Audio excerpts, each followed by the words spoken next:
Kiran kini sampai di depan apartemen Devan. Seperti biasa, ia membuka pintu apartemen itu setelah menekan sandinya. Lalu ia masuk ke dalam sembari melihat sekelilingnya, mencari Devan. Tak ada di sana tapi Kiran tahu bahwa Devan pasti ada di dalam. Kiran tidak segera mendatangi Devan di kamarnya. Ia malah ke dapur dan membuka kulkas untuk mengecek isi kulkasnya karena ingat dengan ucapan Jenar. Isinya air mineral sama makanan instan. Tidak ada sayuran sama sekali. Harusnya kan, dia minta tolong sama pembantu panggilannya untuk beli stok makanan sebelum pulang. Besok sajalah aku isi kulkasnya. Meski kesal karena melihat isi kulkas Devan yang hanya ada makanan instan dan air mineral tapi ia paham bahwa Devan tak punya waktu untuk memperhatikan semua itu. Puas memeriksa isi kulkas Devan, Kiran berjalan ke kamar Devan untuk memberitahu kedatangannya. "Devan!" seru Kiran sembari mengetuk pintu tapi tak ada jawaban dari dalam kamar. "Kau di dalam kan? Masuk saja sayang." Pintunya tidak dikunci. Suara Devan pun terdengar. Tanpa mengatakan apapun lagi, Kiran membuka pintu kamar Devan. Namun ia tak melihat jelas karena ruangan itu gelap. Hanya ada lilin yang ada di atas meja nakas samping tempat tidur. Kiran juga melihat taburan bunga mawar di atas tempat tidur. Ia menjadi penasaran hingga ia tetap melangkah masuk melewati pintu. Lalu tiba-tiba ada orang yang memeluknya dari belakang. Orang itu tentu Devan tapi Kiran tetap terkejut karena Devan tidak menyahut. "Astaga! Kau mengagetkanku saja Devan. Aku memang sengaja untuk membuatmu terkejut," ucap Devan sembari meletakkan dagunya di bahu Kiran. "Lalu apa semua ini? Kenapa lampunya mati dan hanya ada lilin? Lalu ada bunga di sana. Untuk apa?" tanya Kiran penasaran. "Tadi pagi, kau sudah janji untuk menikmati mal 4 meter per tempat Makita. Dan ini semua adalah kejutannya untuk melengkapi mal 4 meter pertama kita sayang," bisik Devan di telinga Kiran. Nafas lelaki itu dirasakan oleh Kiran. Terasa P4 nas dan menggelitik di telinganya sampai membuat Kiran meremas rok pendeknya. "Devan! SSSTT!" Devan memulai aksinya dengan M3 Enjil daun telinga Kiran. Tak hanya itu, kedua tangannya pun mulai beraksi dengan M3R mas dada istrinya. Kiran yang merasakan S3 Devan hanya bisa menutup matanya tanpa berniat menghentikan Devan. Ia memang sudah menyerahkan dirinya pada pria itu meski sejujurnya ia tidak senang berhubungan intim dengan Devan. Akhirnya malam itu Devan melaksanakan ritual M4 lem pertamanya. "Hari ini kamu jangan kemana-mana. Istirahat di rumah saja. Masalah pekerjaanmu akan diambil alih oleh Elwin dulu." Kiran memutar badannya menghadap ke arah Devan tapi ia tidak mengatakan apapun. "Oke, dan terima kasih karena sudah memberiku izin libur sehari."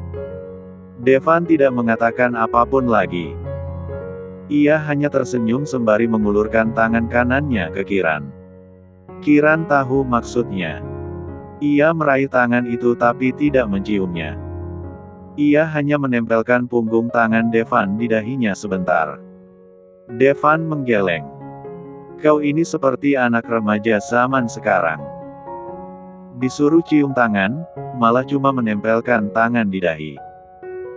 Tapi tidak apa-apa, karena walau usiamu sudah tua tapi sifatmu memang seperti remaja. Aku maklumi kok." Lagi-lagi Devan sengaja membuat Kiran kesal. Kiran tidak menanggapinya tapi raut wajahnya tampak kesal melihat Devan tersenyum. "Oke, aku tidak akan mengganggumu lagi. Aku pergi sekarang. Sampai jumpa nanti malam." Pintu tertutup rapat. Kiran kembali menutup matanya dan mencoba tidur lagi untuk mengembalikan tenaganya yang hilang karena Devan. Pukul 11 siang. Pintu apartemen terdengar terbuka. Bersamaan dengan Kiran yang baru saja membuka matanya. Ia mengangkat kepalanya sampai matanya tertuju ke arah pintu kamar. Tak hanya pintu terbuka, Kiran juga mendengar pintu apartemen itu tertutup kembali. Bahkan ada suara langkah kaki masuk. "Kayak ada orang masuk," ucap Kiran dengan kening mengerut. Lalu Kiran menoleh ke kanan untuk melihat jam kecil di atas meja nakas. Ia meraihnya dan melihat waktu dengan jelas. Baru jam 11 siang. Aneh. Tidak biasanya Devan pulang jam segini. Dengan cepat, Kiran turun dari kasur. Karena tidak ingin Devan melakukan sesuatu jika melihatnya hanya memakai jubah mandi hingga Kiran buru-buru memakai gaun santainya. Setelah penampilannya rapi dan rambut panjangnya tersisir rapi, ia keluar dari kamar untuk melihat Devan karena penasaran ingin tahu alasan Devan pulang. Namun ketika melihat sosok Denny berdiri di dapur, membuat Kiran begitu terkejut. Matanya membulat sempurna melihat ayah kandung Devan di sana. Denny yang mendengar suara langkah kaki di belakangnya, memutar badannya untuk melihat orang itu. Ia juga terkejut melihat Kiran di hadapannya. "Mas Denny ngapain di sini?" tanya Kiran sembari menatap Denny dengan matanya yang terbelalak. "Bukannya tanya kabar, kamu malah tanya aku ngapain di sini. Ini kan apartemennya Devan. Justru aku yang harusnya tanya sama kamu. Kamu ngapain di sini, Ki?" Kiran baru sadar jika orang yang seharusnya tak ada di apartemen ini adalah dirinya. Ia pun menjadi bingung harus beralasan apa pada Denny agar Denny tidak curiga. "Kenapa diam saja? Kamu seperti orang bingung lihat aku di sini. Apa kamu menganggapku sudah mati sampai bingung seperti itu?" kata Denny yang penasaran dengan reaksi Kiran. Ia juga penasaran dengan Kiran yang ada di apartemen Devan. Bukan begitu Mas Denny. Aku cuma kaget karena sudah lama sekali aku tidak lihat kamu. Devan juga tidak bilang kalau kamu balik, ucap Kiran gugup. Lalu kenapa kamu ada di apartemen Devan jam segini? Tanya Denny sembari. Ah, itu. Aku datang karena lupa sesuatu. Lupa sesuatu. Kening Denny mengerut. Ia malah semakin bingung mendengar jawaban Kiran. Aku kerja sama Devan sebagai sekretaris pribadinya. Jadi, aku biasa datang kemari Mas Denny. Pastinya urusan pekerjaan. Dan kemarin, waktu aku di apartemen Devan, aku lupa barangku. Makanya aku datang untuk mengambil barangku yang ketinggalan. Devan bilang, barangnya dia simpan di kamar. Tentu saja Kiran berbohong tapi ia tetap khawatir jika Denny tidak percaya pada alasannya. Sudah ketemu barangnya? Tanya Denny. Belum. Tadi aku sementara cari saat dengar ada orang masuk. Makanya aku berhenti dan keluar untuk melihat. Aku pikir Devan. Ternyata kamu. Oh begitu. Ya sudah. Nanti aku bantu cari. Kamu duduk dulu. Aku buatkan jus. Karena Denny sedang membuat jus untuk menghilangkan rasa hausnya. Jadi ia pun berniat membuatkan jus untuk Kiran. Tidak perlu Mas Denny. Aku balik cari barangku saja lalu pulang. Denny tidak ingin Kiran segera pergi hingga ia menarik kursi di ruang makan sana dan meminta Kiran duduk. Duduk dulu. Kita minum sama-sama. Kan, sudah lama kita tidak bertemu. Kebetulan kamu ada di sini. Jadi, sekalian kita ngobrol-ngobrol. Kiran merasa tidak enak menolak Denny yang sudah menarik kursi untuknya hingga ia pun duduk tapi ia tetap merasa canggung. Denny kembali ke dapur dan membuat jus untuk Kiran. Meski ia sempat kaget melihat Kiran di rumah anaknya tapi kini ia menjadi senang karena sudah lama sekali ia tidak bertemu dengan Kiran. Kiran kembali berdiri saat melihat Denny sedang sibuk di dapur. Mas Denny, Aku ambil barangku dulu di kamar Devan. Denny menoleh ke Kiran. Oke. Silahkan.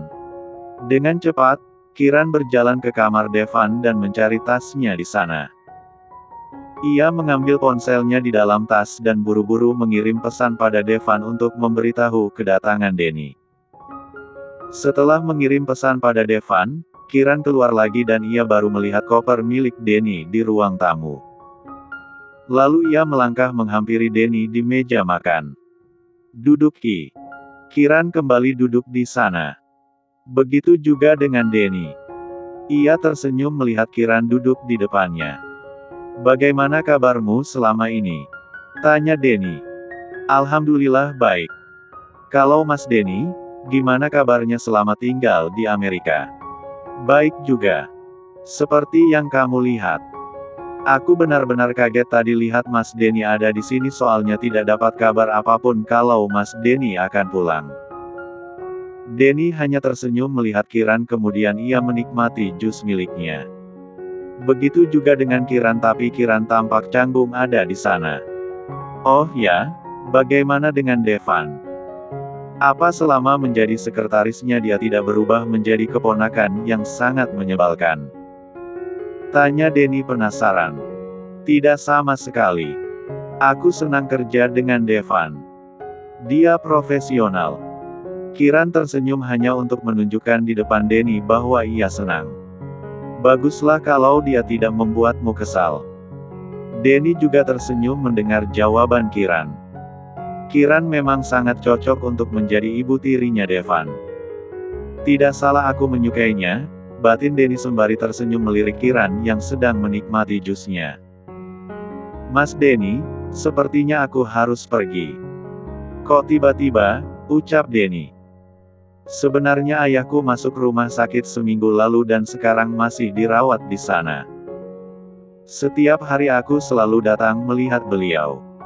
Hari ini pun begitu. Untungnya Kiran mengingat bahwa hari ini ia harus datang ke rumah sakit. Oleh sebab itu, ia menggunakan alasan itu untuk pergi dari apartemen Devan. Oke, tapi biarkan aku mengantarmu sampai rumah sakit. Tidak perlu Mas Denny.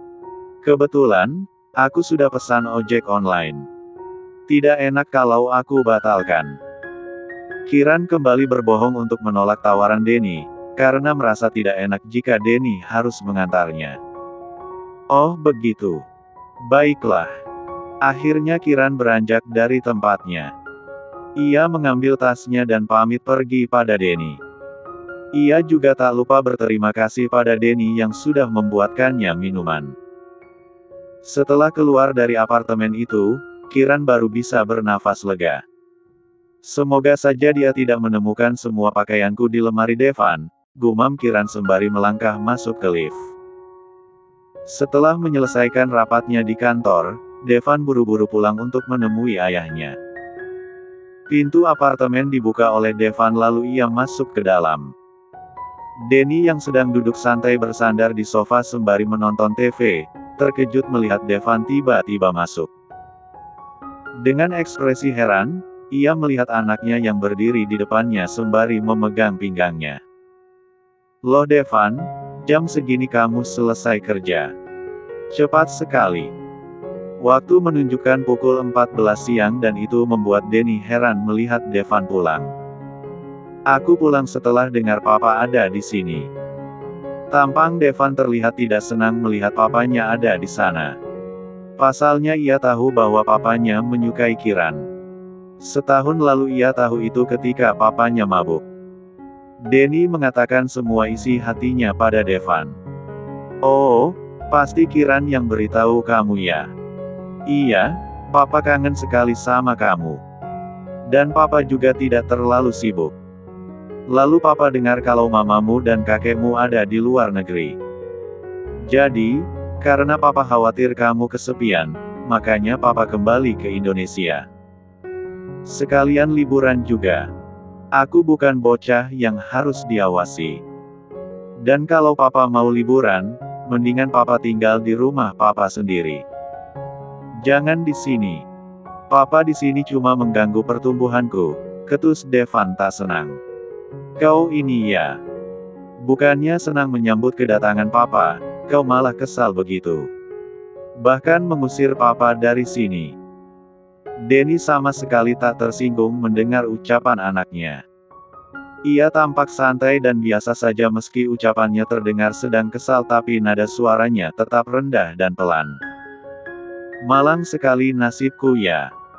Diusir sama anak sendiri, lanjut Denny yang sengaja mengatakan itu untuk menyindir Devan. Devan menghela nafas panjangnya mendengar ucapan papanya. Ia kemudian duduk di dekat ayahnya. Aku bukannya mengusir tapi sekarang aku sedang merajut cinta dengan seorang wanita hebat. Kalau papa ada di sini, bagaimana bisa aku melanjutkan rencanaku? Denny terkejut kala mendengar ucapan anaknya. Yang benar Devan. Devan mengangguk serius. Berarti kau tinggal bersama dengan seorang perempuan di sini? Tanya Denny yang semakin penasaran. Devan kembali mengangguk dengan ekspresi santai. Denny memegang bahu Devan sembari menatap anaknya dengan tatapan serius. Papa sih tidak masalah kalau kamu mau merajut cinta dengan perempuan manapun tapi jangan membuatnya hamil di luar nikah. Siapa juga yang mau buat dia hamil di luar nikah? Dia tidak akan pernah hamil, Pak. Dan aku juga sudah menikahinya. Dengan santainya, Devan mengungkapkan statusnya yang sudah menikah. Denny tentu terkejut. Astaga, kau sudah menikah dengannya? Tanyanya memastikan. Devan mengangguk santai. Bagus. Papa senang kalau kau menikahi perempuanmu itu. Itu lebih baik ketimbang kau hanya menidurinya saja. Itu berarti kau masih punya tanggung jawab terhadap anak perempuan orang. Denny memang punya prinsip jika laki-laki tidak boleh sembarangan meniduri perempuan tanpa memberikannya status. Jika menyukai seseorang maka harus dinikahi, dan ia selalu mengajarkan itu pada Devan. Entah siapa perempuan itu, yang penting Devan harus menikahinya lebih dulu. Devan diam saja. Ia tidak terlalu kaget mendengar papanya tak mempermasalahkan tindakannya, karena ia memang tahu karakter papanya yang bebas dan berpikiran terbuka dalam hal apapun. Apa kakek dan mamamu tahu kau sudah menikahi anak perempuan orang? Tanya Denny. Tidak tahu sama sekali. Devan menjawab sembari berdiri dari tempatnya. Ia melangkah ke dapur. Sedangkan Denny menatap anaknya dengan ekspresi sedikit terkejut. Berarti kau menikahi perempuan klub ya? Tanya Denny sembari memperhatikan Devan yang sedang menuangkan minuman ke gelasnya. Enak saja. Dia itu perempuan baik-baik, Pak. Lalu Devan kembali menghampiri papanya sembari memegang minuman jusnya. Denny tidak mengatakan apapun. Ia hanya menatap anaknya dengan ekspresi tak percaya jika anaknya sungguh menikahi perempuan baik-baik. Devan melirik papanya dan tahu bahwa papanya tidak percaya padanya. Papa terlalu meremehkanku. Gini-gini seleraku tinggi. Oh ya. Papa jadi penasaran. Dia sehebat apa sampai membuatmu menikahinya diam-diam?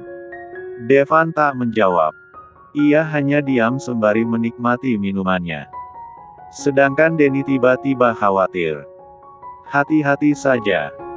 Jangan sampai kakekmu tahu kau menikah tanpa memberitahu dia dan yang lain. Bisa-bisa beliau mengamuk. Mungkin tidak akan mengusirmu tapi akan menyingkirkan wanita itu. Devan masih diam tapi ia tetap mendengarkan ucapan papanya. Lalu Denny beranjak dari tempatnya. Papa akan tinggal di rumah papa sendiri. Papa tidak akan mengganggu kesenanganmu, ucap Denny sembari meraih kopernya.